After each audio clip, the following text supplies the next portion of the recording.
from the mentorship issue, what else do they have as a problem? Opportunities. They don't have access. Like if they don't know anyone in authority, they don't find labs to do their IT.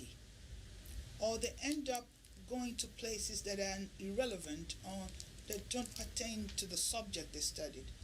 Another thing I think that impedes the youth is also funding. I spent like 3 months in Maiduguri and I was mentoring about 28 of them. They don't mind coming 7 days of the week, and we would be studying when everyone else is gone. We're researching, designing the experiments, but then when it came to time to do the work, they didn't have the funding. So we had to adapt and change it into what they could afford.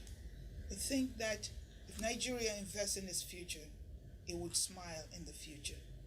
It's a sad one, but I know that we'll get there one day. Especially with people like you pushing out, young people will definitely get there. Now, besides training young people in Nigeria, I know you've worked with a lot of presidency, in the past. I know you worked with Clinton on establishing one or two things for them. Talk to us about it. Well, the U.S. is a big place with very many big experts. So I'm like a tiny fish. But I started volunteering for the American Society for Microbiology in 1999. Then I became a member of the board of education of the American Society for Microbiology, which, by the way, is the largest bioscience entity on earth. About 40,000 membership. And they set the frontiers of curriculum and what ought to be in microbiology around the world. All the other agencies around the continents or related fields copy what that, very distinguished. So it was my high privilege indeed, and honor to serve on that board. So I opened my email one day and I see a note from the presidency. It was George Bush at the time, and they want to know if I'll be willing to serve on the president's committee to select for the best, for the award. They call it a President's Award for Excellence in Science and Math. So I wondered where they found my name from, and a weird sounding name, you can say. and so that was the first leg I had into helping to advise the presidency in the excellence in science and math. So of course I hit the reply button without blinking. I didn't even breathe. And I said, where did they find my name? And I started wondering. Much later I found out that it was my colleagues at the ASM who had recommended that I would be a good member there. Okay. So I served George Bush in that capacity. And then under Hillary Clinton, it was the National Academy of Science. They have what they call the Jefferson Science Fellows, where they look for scientists who can interpret science, who can break it down to a regular person's language, and who can help inform policy. So that was actually the highlight of my career. I think it still stands as one of my highest service in the U.S. I had to write England as Hillary Clinton. I replied some of the letters in her name, and I would sign, Dear George, Hillary. That's interesting. Okay, we'll get to talk about my guests. She has a whole lot about her. I don't think in gender boxes at all. I just get on with it. A man that would dare to ask the wife, who do you think you are? That is a real man. In fact, our husbands are our firstborns. The husband needs more attention than even the children. It's not only about work, it's not only about family. They need to take the time to look after themselves, and we don't. We don't do that. They took my money. I paid every fees. I never asked to be hoisted as a governor. I wanted to be allowed to go out there and contest for the position of governorship candidate first. There's nothing greater than looking back and seeing that while you were aspiring, you were able to inspire others. Power to women. Yes, we need to have more women, more multitaskers around Nigeria to get Nigeria working. Definitely.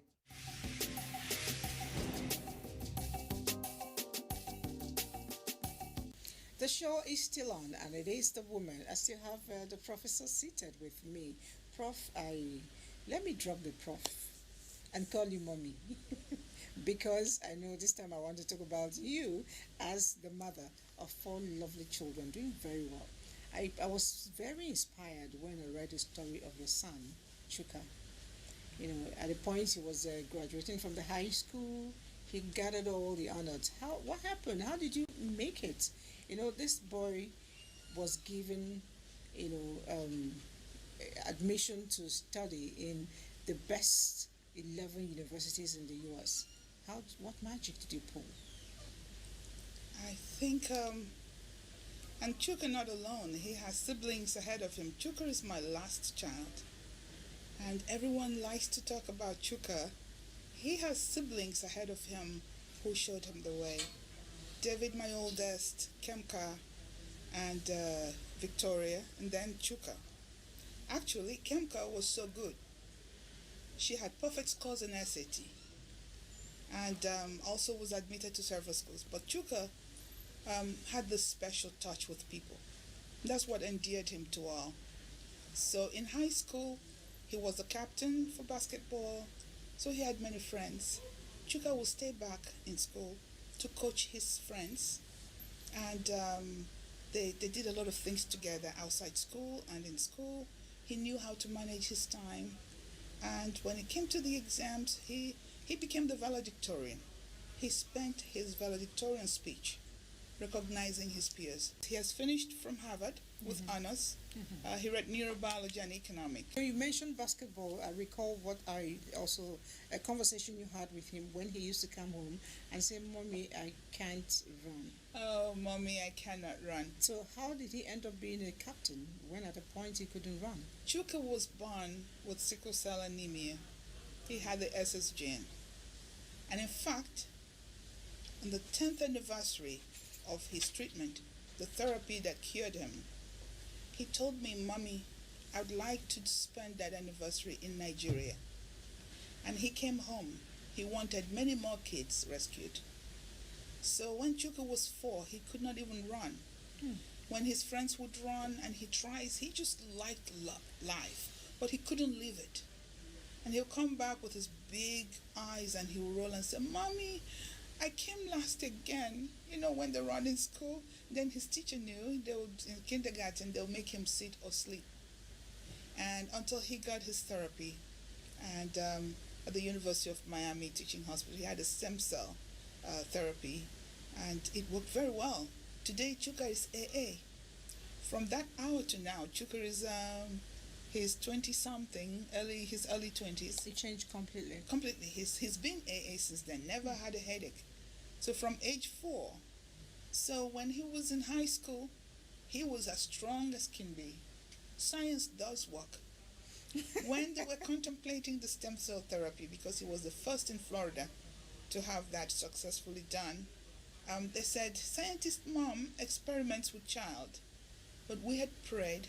We knew there were not very many options. So we went in and got it done. And God blessed it. And now I'm wondering, did you go to study sciences because of your son? Or I don't know how to, figure this out, because I know that for an SS to come, the parents must have been ASAS or something like that. So I knew you were educated. So what happened? Everyone asks me that question, and that's my discipline. So why do I not know? It didn't cross my mind that I was AS. In fact, my test done in Nigeria when I was younger had me as AA. I had to change school. In Nigeria, when I was much smaller. So my parents moved me from my first secondary school to the other because I used to have a lot of malaria. And so when they went for tests and they said, "Oh, she is AA, that's why AA people always get malaria." And so that stuck in my head. And when I married my husband, we didn't go to check whether he was AS or not. Because number one, in fact, it wasn't in my mind anyway. And I wonder if it would have stopped me from marrying him. I think I would have still married my sweetheart. Maybe God just blinded my eyes so I could marry my husband. And so we got married and had our first 2 children, and they were very well. No one ever did a test. And it was the last two who got the bad genes. God rescued us. Both of them are cured. We're the only family in the world whose two siblings are cured of sickle cell anemia. That's beautiful to know. Now, your job, it's very demanding, and I'm wondering, you had time to pay attention to your children. How are you able to manage the home front and you do your job to such excellence? I'm going to talk a little bit more about my sickle cell children and then link it to managing the home and my career. Okay. I never lose sight of the fact that I was lucky, blessed, and that it was for a purpose and reason that two children of mine were rescued from an illness that otherwise is debilitating. One of the worst illnesses in hematology. So we spend time, we invest to help encourage other mothers. And I want to say, if there is a mother watching this who has a child who's ill, I want to encourage you to give your best love and cherish every moment. There will be a way out, and never give up hope. That helps you manage every day. There is nothing as painful to a mother as watching a child and you know you're helpless. The child is in pain. Sometimes you want to take that pain from the child and you can't. And the baby just cries. And I tell you, it was one of the most challenging times of my life. But I noted that if I just accepted defeat and sat there, the child, myself, and the whole family, it affected the family truly. But we found a way. Sometimes we had some people's birthday celebration in the hospitals when they were on admission. And we invited other kids who were ill. So make the most of every opportunity you have and try to make it good. I made them all become my research assistants. Yes. Were you paying them? No, but they, I think, reaped the fruit. By age 5, Chuka wrote book reports. Kemka would write book reports and several. In fact, in one vacation, Chuka read 15 books, like when we drive or travel. So and when I'm going to the lab or I have work to do, I assign them what to do. So if I had journals I wanted to review, they helped me find it. And when they finish on our way home, we drive in and buy their favorite food or something. So I never left them alone. And it paid off. When they were in school, in high school, and it was time to write book reports, they could do it like that. They could do science projects and write reports in a blink. So they didn't need that extra coaching. So they helped me and helped themselves. That's how I managed it. It's beautiful. I must not fail to mention that they have a wonderful father, my husband, and of 33 years. And so we built it all together. He was very supportive. When I couldn't cook, he cooked. When it was my turn, I cooked. And so together we all did it. Okay. Yeah. Do you want to give a shout out to him?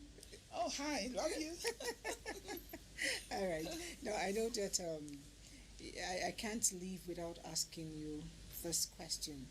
But talk to me, what are you doing really beyond just the training you had in Maiduguri?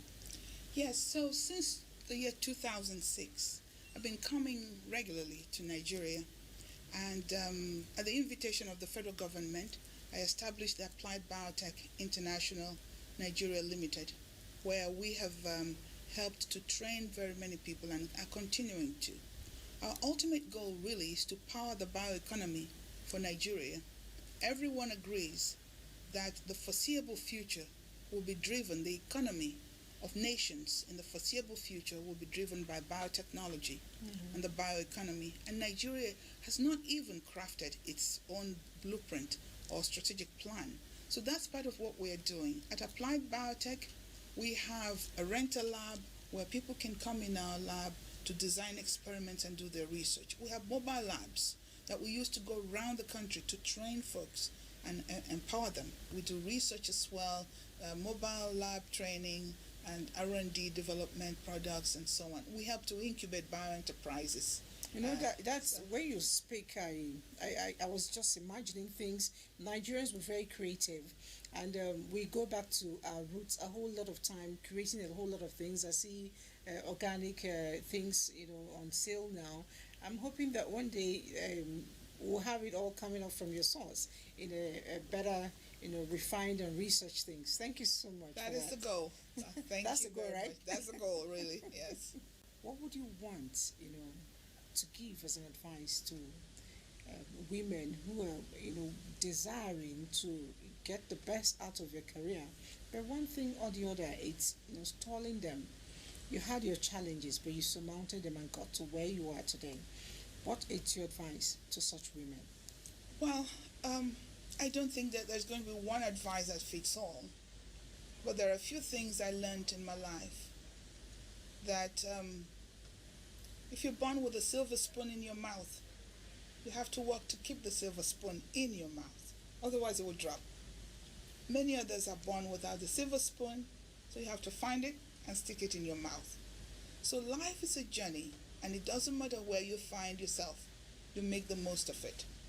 Now, when you're a woman, you're disadvantaged for just being a woman. Then you're a mother, saddled with having babies, and your morphology changes. Your shape, I call it morphology. We talk about morphology in microbiology. But anyway, so all of that comes in, and then you have to raise your children from scratch, and you've got those aspirations. Keep your eye on the goal, setting your priorities right and carefully choosing them in wisdom is the next important thing to succeed. And when you have obstacles on the way, never give up. I pray a lot. That helps me. It's good. It's good. I mean, what are we without God? It's the author and the finisher. Thank you so much for coming on the show. I feel like I should just sit down and keep listening. And I think I'll just go with what you've always said. What is success without a successor? I love that bit. Yes, and I'm queuing into that. So whatever we do, let's always think about the legacy we leave behind. That's the success and the successor she's talking about. If you read it all now and you have nothing, left behind for other people and people to actually cheer you, I mean, the game is really over before you even started. All right, we'll be with you again next week, and we've had a wonderful time with Professor Dr. Esobi. Thank you. Thank you. All right, we'll see you again next week. I remain Elizabeth. Be good.